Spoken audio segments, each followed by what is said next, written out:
Today we're making a shaken cranberry ginger fizz, a zero-proof classic with a zing. Prep time is 10 minutes and it serves one person. Let's shake it up. First, let's check the ingredients. 1/2 cup cranberry juice, unsweetened. This gives a bright, tangy base. 2 tablespoons fresh lime juice.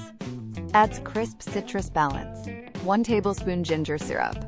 Brings warmth and a gentle spice. 1/2 cup chilled club soda. For a clean, bubbly finish. 12 ice cubes, enough to chill the shaker and the glass. 1 lime wheel. Bright citrus aroma on top.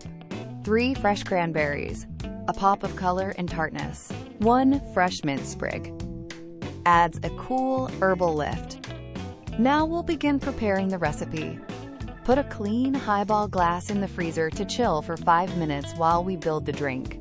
Pour 1/2 cup of cranberry juice into the shaker. Add 2 tablespoons of fresh lime juice to the shaker. Add 1 tablespoon of ginger syrup to the shaker.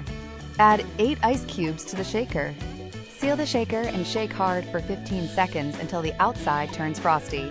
Take the chilled highball glass out of the freezer. Place 4 ice cubes into the chilled glass. Strain the shaken cranberry mixture into the glass over the ice. Gently top with 1/2 cup of chilled club soda. Give it a gentle stir once or twice to combine without flattening the bubbles. Finish with 1 lime wheel, 3 fresh cranberries, and 1 mint sprig, and serve right away. Now enjoy this incredible recipe with your friends and family. Thanks for watching. If you liked this mocktail, hit like, subscribe, and tap the bell so you never miss a recipe.